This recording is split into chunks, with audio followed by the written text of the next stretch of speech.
نحمده ونستعينه ونستغفره ونؤمن به ونتوكل عليه ونعوذ بالله من شرور أنفسنا وسيئات أعمالنا من يهده الله فلا مضل له ومن يضلل فلا هادي له وأشهد أن لا إله إلا الله وحده لا شريك له وأشهد أن محمدا عبده ورسوله يا أيها الذين آمنوا اتقوا الله حق تقاته ولا تموتن إلا وأنتم مسلمون يا أيها الناس اتقوا ربكم الذي خلقكم من نفس واحدة وخلق منها زوجها وبث منهما رجالا كثيرا ونساء واتقوا الله الذي تساءلون به والأرحام إن الله كان عليكم رقيبا يا أيها الذين آمنوا اتقوا الله وقولوا قولا سديدا يصلح لكم أعمالكم ويغفر لكم ذنوبكم ومن يطع الله ورسوله فقد فاز فوزا عظيما أما بعد فإن خير الحديث كتاب الله وخير الهدي هدي محمد صلى الله عليه وسلم وشر الأمور محدثاتها وكل محدثة بدعة وكل بدعة ضلالة وكل ضلالة في النار. أعوذ بالله السميع العليم من الشيطان الرجيم من همزه ونفخه ونفثه. بسم الله الرحمن الرحيم. والقرآن المجيد بل عجبوا أن جاءهم منذر منهم فقال الكافرون هذا شيء عجيب فإذا متنا وكنا ترابا ذلك رجع بعيد قد علمنا ما تنقص الأرض منهم وعندنا كتاب حفيظ بل كذبوا بالحق لما جاءهم فهم في أمر مريج أفلم ينظروا إلى السماء فوقهم كيف بنيناها وزيناها وما لها من فروج والأرض مددناها وألقينا فيها رواسي وأنبتنا فيها من كل زوج بهيج تبصرة وذكرى لكل عبد منيب. وقال تعالى يا أيها الناس كلوا مما في الأرض حلالا طيبا ولا تتبعوا خطوات الشيطان إنه لكم عدو مبين إنما يأمركم بالسوء والفحشاء وأن تقولوا على الله ما لا تعلمون.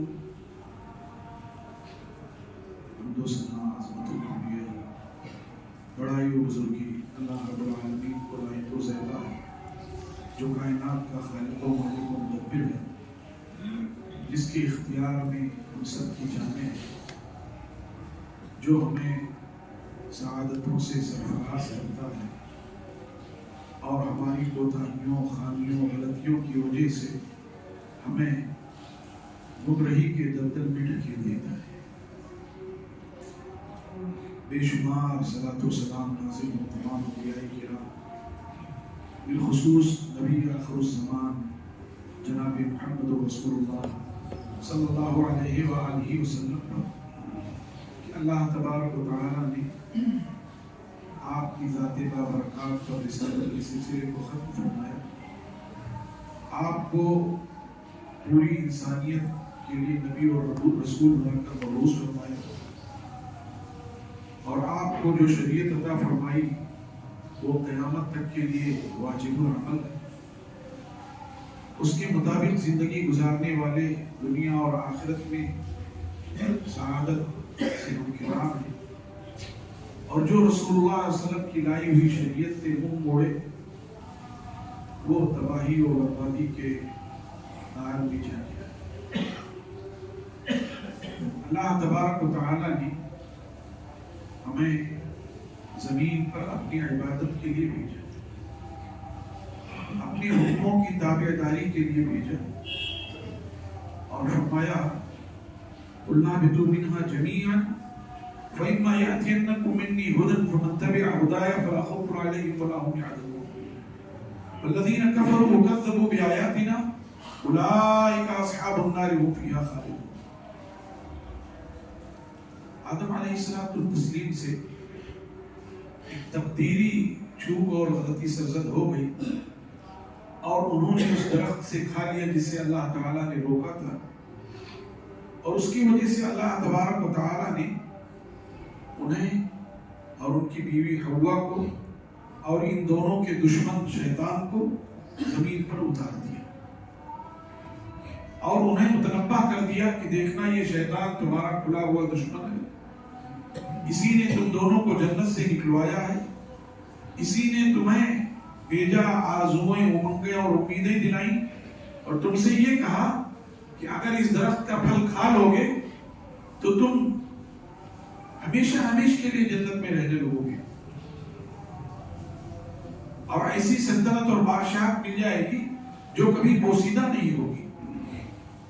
انسان لالچ، طمع، حرص کا پتلا ہے اور ان سے غلطی سرزد ہو گئی.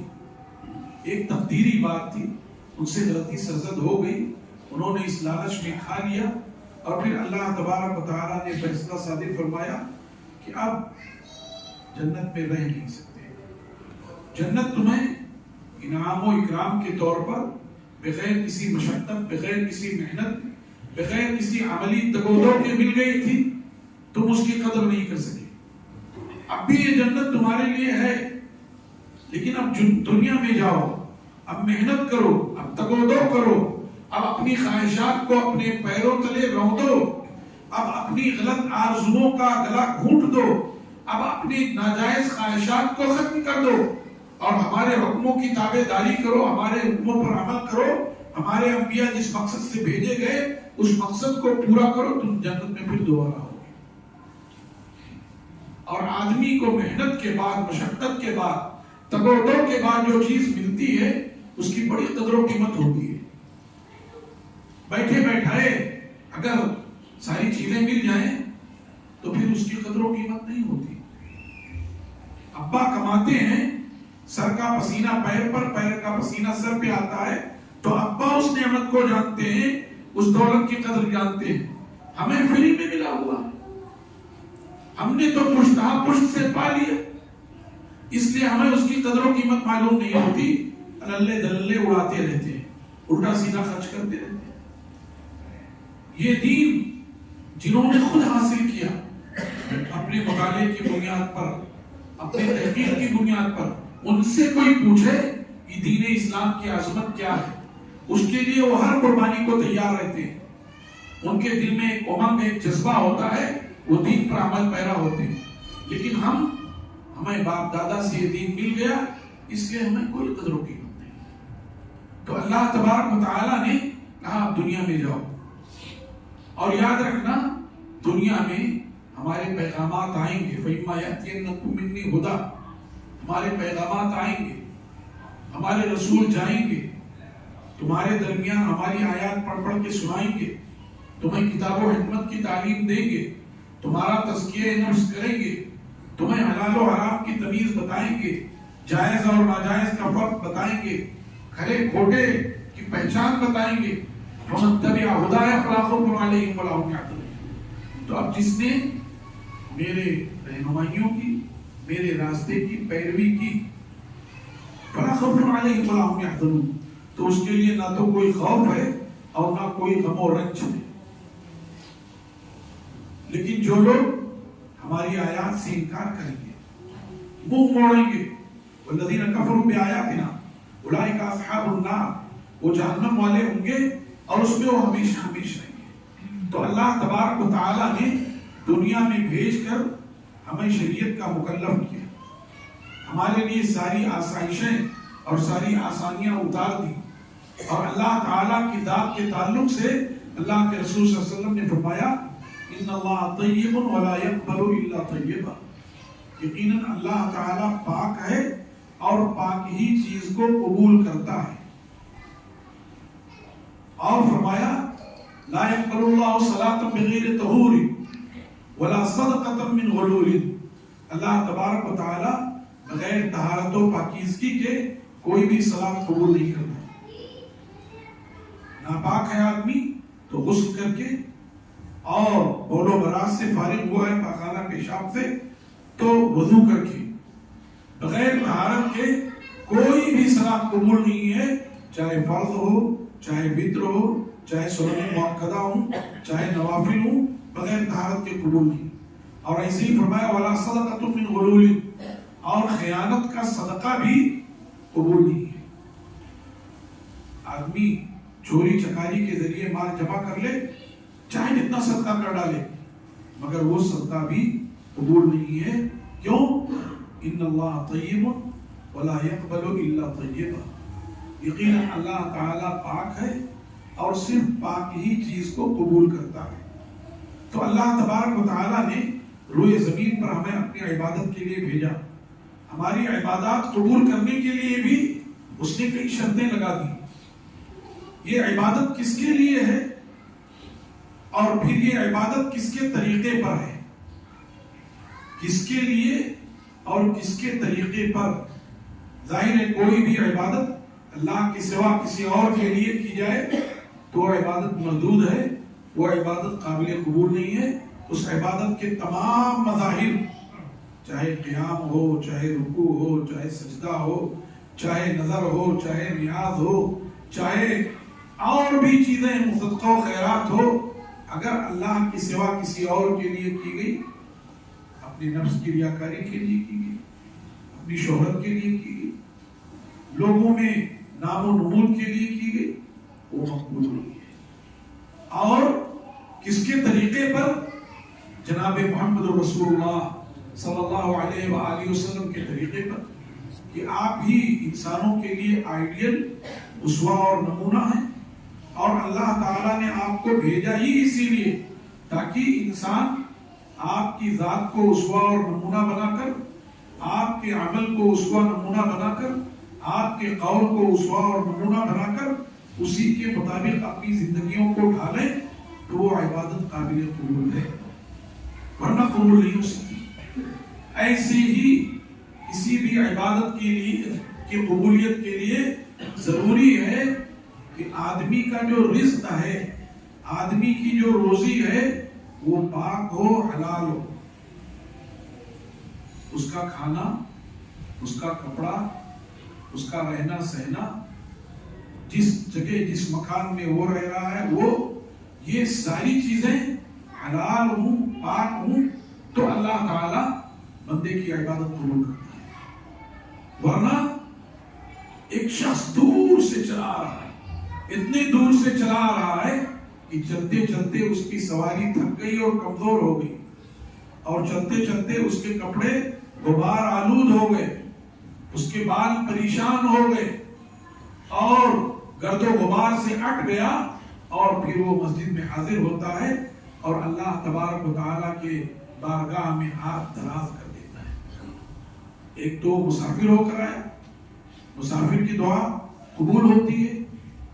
دور سے آیا، پریشان حال آیا، اور اس نے اپنے ہاتھ اٹھا دیے اور یا ربی یا ربی یا ربی کہہ رہا ہے، اے میرے پروردگار، اے میرے رب، اور دعائیں کرتا ہے. لیکن اللہ کے رسول صلی اللہ علیہ وسلم فرماتے ہیں وَأَنَّا يُسْتَجَابُ لَهُ، اس کی دعا کہاں سے قبول ہو؟ اس کے بدن پہ جو کپڑا ہے وہ حرام کا ہے، اس کے پیٹ میں جو دانہ گیا ہے وہ حرام کا ہے، جس غذا سے اس کی پرورش ہوئی اور اس کے بدن کے اجزاء اور اعضاء بنے وہ غذا حرام کی تھی، ساری چیزیں حرام کی تھی، تو پھر اس کی دعا کہاں سے قبول ہو؟ رزق حلال کی اہمیت کا اندازہ آپ اس سے کیجئے کہ اللہ تبارک و تعالیٰ نے پہلے عام انسانوں کو خطاب کیا، پھر اس کے بعد مسلمانوں کو خطاب کیا، پھر اس کے بعد رسولوں کو خطاب کیا، جو انسانیت کے سب سے افضل اور برتر لوگ، اور جن کی تربیت اللہ تعالیٰ نے خود فرمائی، اور جن کی تربیت اللہ نے نسل سے کی، ان کو خطاب کر کے رزق حلال کی اہمیت بتائی گئی. چنانچہ اللہ تعالیٰ نے یا ایھا الناس کلوا مما فی الارض حلالا طیبا، اے لوگوں کھاؤ وہ جو روئے زمین سے اگتی ہے، پاک بھی ہو اور طیب بھی ہو، طیب بھی ہو اور حلال بھی ہو۔ ولا تتبعوا خطوات الشیطان، اور شیطان کے نقش قدم کی پیروی نہ کرنا، انہ لکم عدو مبین، وہ تمہارا کھلا ہوا دشمن ہے۔ کیا فرمایا؟ اے لوگوں، تمام انسانوں کو خطاب کیا کہ پاک اور حلال ہی غذا کھانا۔ بہت ساری غذائیں پاک ہیں لیکن وہ حلال نہیں ہے، مٹی پاک ہے لیکن اس کا کھانا حلال نہیں ہے کیونکہ وہ مضر صحت ہے، وہ نقصان دہ ہے۔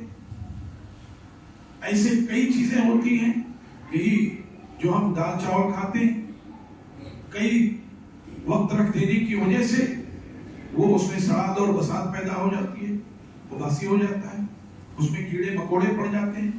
اب وہ حلال تو ہے مگر طیب نہیں رہا، وہ غذا حلال تو تھی مگر طیب نہیں رہی۔ اب جب طیب نہیں رہی تو صحت کے لیے نقصان دہ ہے۔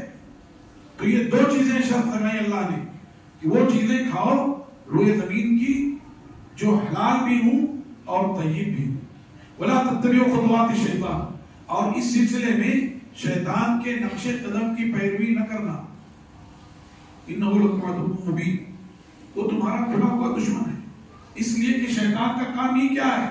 یعدہم ویمنیہم وما یعدہم الشیطان الا غرورا، شیطان ان کو وعدے دلاتا ہے کہ اگر ایسا کرو گے تو ایسا ہو جائے گا، یہ ترکیب اختیار کرو گے تو یہ ہو جائے گا، بینک سے اتنا لون لے لو گے تو ایک سال میں تمہارا وہ پورا نفع آ جائے گا اور بینک کا پیسہ جمع کر دو گے، بینک سے 5 لاکھ روپے لے لو اور کوئی کاروبار کر لو اور اس سے جو انکم ہوا وہ بینک میں جمع کر دینا۔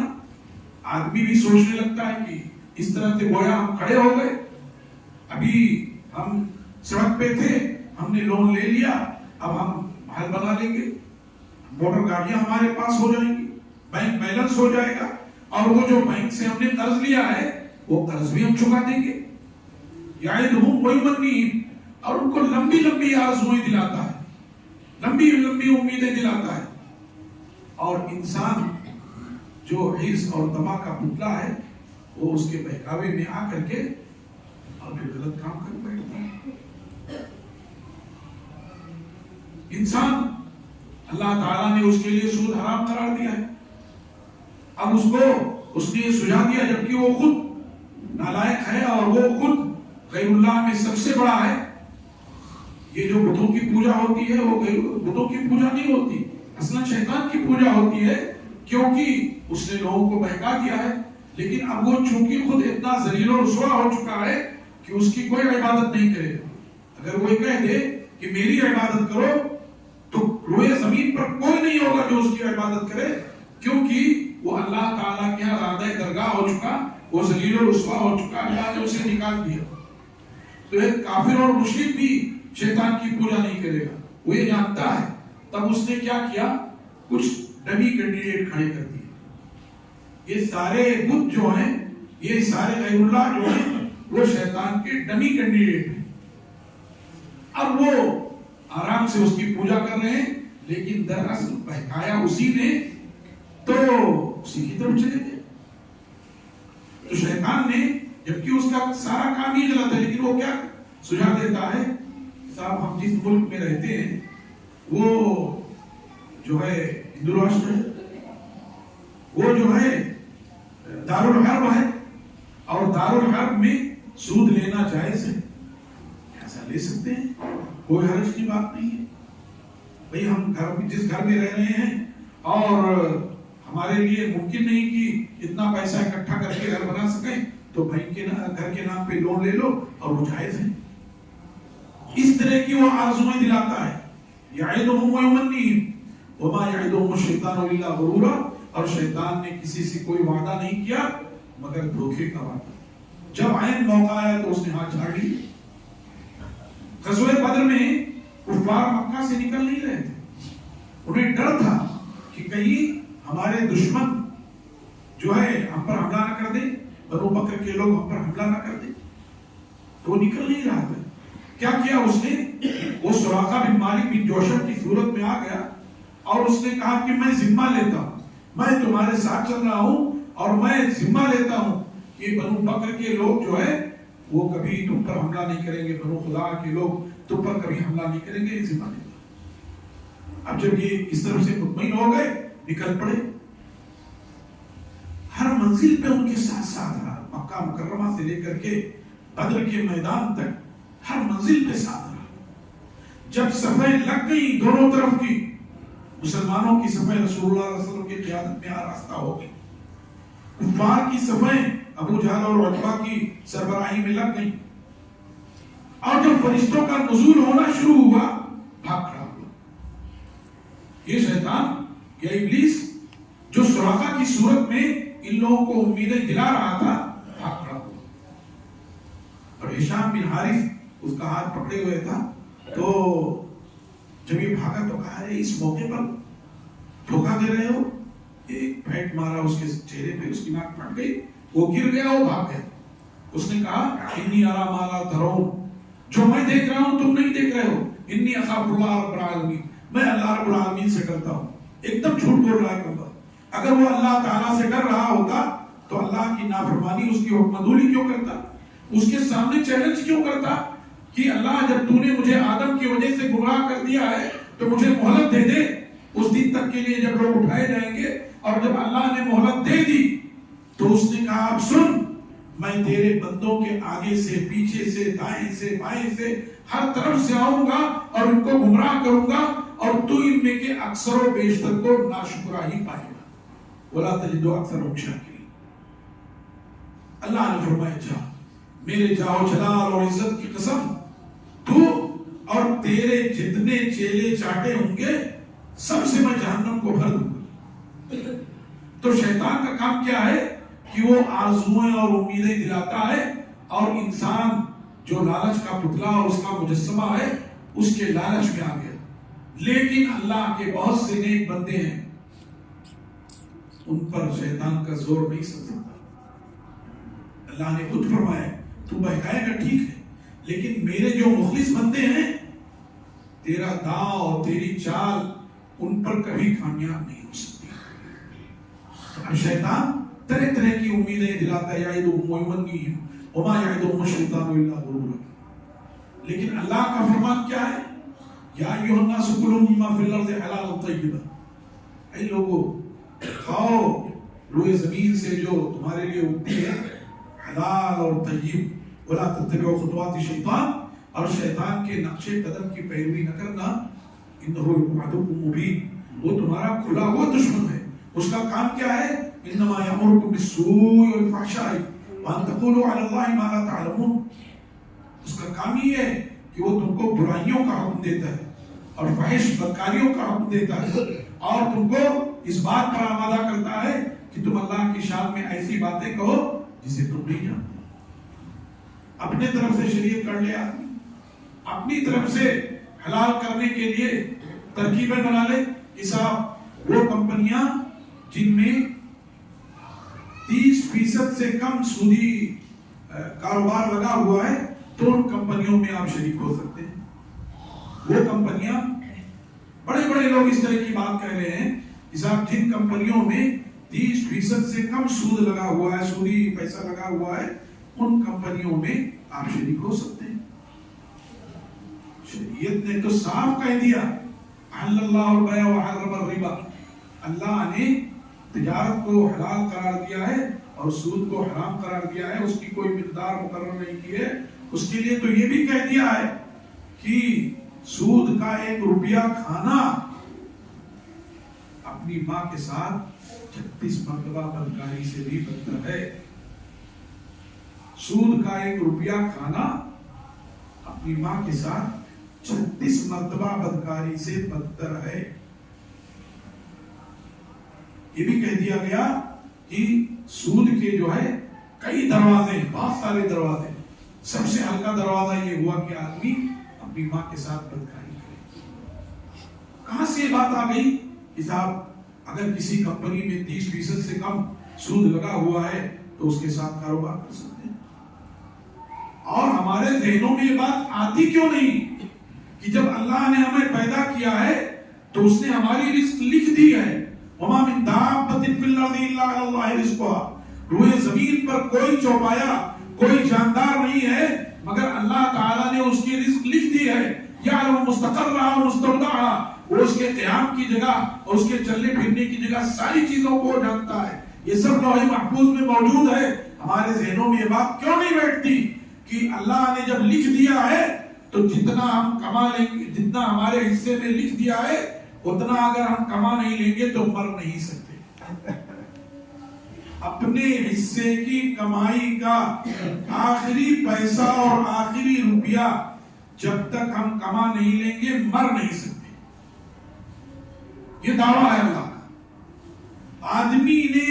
آدمی کے حصے میں جتنی روزی لکھ دی گئی ہے جب تک اتنی روزی وہ کھا نہیں لے گا مر نہیں سکتا. کئی لوگوں کو آپ دیکھتے ہیں اور سنتے ہیں کہ انہوں نے پورا کھانا کھایا اور اس کے 10 منٹ کے بعد اٹیک آیا اور مر گئے.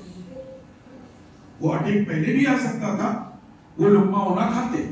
کئی لوگ ایسے ہوتے ہیں جو بیمار رہتے ہیں اور کئی دنوں تک کھانا چھوٹا رہتا ہے لیکن اب موت کا وقت قریب آ رہا ہے. اللہ نے ان کے حصے میں جو روزی لکھی تھی وہ کھا لیا انہوں نے, اس کے بعد رخصت ہو گئے. یہ ہمارے ذہنوں میں بات کیوں نہیں آتی؟ اسی لیے اللہ تعالیٰ نے پھر اہل ایمان کو خطاب کیا. یا ایھا الذین آمنوا کلوا من طیبات ما رزقناکم واشکروا للہ ان کنتم ایاہ تعبدون. اے لوگوں جو ایمان لائے ہو, پاک اور حلال چیزیں کھاؤ اور اللہ کا شکر ادا کرو. اگر تم اللہ کی عبادت کرنا چاہتے ہو تو اللہ کا شکر ادا کرو. اہل ایمان کو خطاب کیا کہ پاک اور حلال. پہلے اہل ایمان, پہلے عام انسانوں کو, پھر اہل ایمان کو خطاب کیا اور پھر اس کے بعد اللہ تبارک و تعالیٰ نے رسولوں کو خطاب کیا. یا ایھا الرسل کلوا من الطیبات واعملوا صالحا انی بما تعملون علیم. اے رسولو آپ چیزیں کھاؤ, کلوا من الطیبات واعملوا صالحا, اور نیکی کے کام کیے جاؤ. جبکہ ان کی زندگی وقت ہے, اسی لیے اللہ نے ان کی خصوصی تربیت فرمائی ہے. ان کے مقام بلند کی وجہ سے ان کو اپنی رسالت کے لیے چنا ہے. اس کے باوجود ان سے خطاب ہوا کلوا من الطیبات, پاک چیزوں سے کھاؤ, واعملوا صالحا, اور نیکی کے کام کیے جاؤ. انی بما تعملون علیم, یاد رکھو جو کچھ تم کر رہے ہو اسے میں اچھی طرح جانتا ہوں. آپ سمجھ سکتے ہیں کہ ایک مومن کے لیے رزق حلال کی کتنی بڑی اہمیت اور فضیلت ہے. ایک مومن رزق حلال سے اپنی بیوی بچوں پہ جو خرچ کرتا ہے, اپنی بیوی کے منہ میں لقمہ ڈالتا ہے, اپنے بچوں کو جو کھلاتا پلاتا ہے, اس پر اس کو اجر ملے گا. دنیاوی ذمہ داری اپنی جگہ, لیکن دینی طور پہ بھی اس کو اجر ملے گا اس کا. آج ہمارے درمیان رزق حرام کے بہت سارے طریقے رائج ہیں, بہت سارے طریقے. وقت ہو گیا ہم انہیں گنا بھی نہیں سکتے, موٹے موٹے 10-12 طریقے, لیکن اب سب جانتے ہیں. یہاں جو مقصود ہے میرے بھائیوں, اس خطبے کا جو حاصل ہے کہ جب ہم نے اللہ کی اطاعت کا دم بھرا ہے, ہم نے اس کی الوہیت, اس کی ربوبیت, اس میں اس کے اسماء اور صفات میں کسی کو شریک نہیں کیا ہے, جب ہم اس کے تمام رسولوں پر ایمان لائے ہیں اور خاص طور سے نبی آخر الزمان جناب محمد رسول اللہ صلی اللہ علیہ وآلہ وسلم کی شریعت کے مطابق مرنے اور جینے کا فیصلہ کیا ہے, تو ہماری ذمہ داری یہ بنتی ہے کہ جہاں ہم اپنی عبادات میں اللہ کو خاص کرتے ہیں, وہی عبادات کی قبولیت کے لیے ضروری ہے کہ اپنے رزق پر, اپنے دانے دانے پر نظر رکھیں. کہیں ایسا تو نہیں کہ ہم سے کچھ چوک ہو رہی ہو اور ہمارے رزق میں رزق حلال کے بجائے رزق حرام آ جاتا ہو, اور پھر پتہ یہ چلا کہ ہم نے ساری عبادتیں کی لیکن وہ مقبول نہیں ہوئی. عاملۃ ناصبہ, کام کر کر کے تھک گئے, عبادت کر کے تھک گئے, مگر وہ عبادت حباء منثورہ اڑ گئی, ذرات کی شکل میں. اس لیے میرے بھائیوں اور دوستوں، ہماری اور آپ کی ذمہ داری ہے ایک مومن ہونے کے ناطے، جناب محمد رسول اللہ صلی اللہ علیہ وسلم کے امتی ہونے کے ناطے ہماری اور آپ کی ذمہ داری ہے کہ ہم اپنے رزق پر، اپنی کمائی پر خصوصی توجہ کریں اور متنبہ اور بیدار رہیں، اور کوشش یہ کریں کہ ہمارے رزق میں رزق حرام کا کوئی دانہ نہ نکلے. بھلے غربت ہو، بھلے ایک وقت فاقہ ہو، بھلے تنگی ہو، یہاں تک کہ اگر ضرورت پڑ جائے تو آدمی کسی سے مدد لے لے، وہ گوارا کر لے، لیکن رزق حرام کے قریب نہ جائے. کسی سے بھیک مانگ لیے، گوارا کر لے، مگر رزق حرام کے قریب نہ جائے، کہ اس سے مومن کی پوری دینی زندگی برباد ہو جاتی ہے.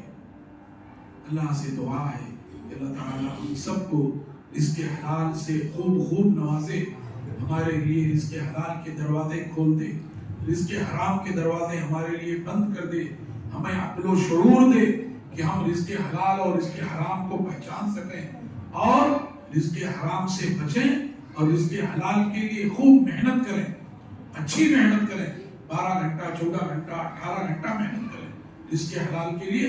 اللہ کی ذات وہ ہے جو حکم دیتی ہے کہ نماز پڑھ چکو، روئے زمین میں پھیل جاؤ، اللہ کا رزق تلاش کرو اور کثرت سے اللہ کو یاد کرو، تاکہ اللہ تعالیٰ تمہیں کامیاب کرے، تمہارے رزق کے میدان میں بھی، تمہارے دین کے میدان میں بھی، تمہاری دنیا کے میدان میں بھی تمہیں کامیابی عطا فرمائے، اور آخرت میں اللہ ہم سب کے لیے اپنی رضا لکھ دے. سبحان ربک رب العزت عما یصفون وسلام علی المرسلین والحمد للہ رب العالمین.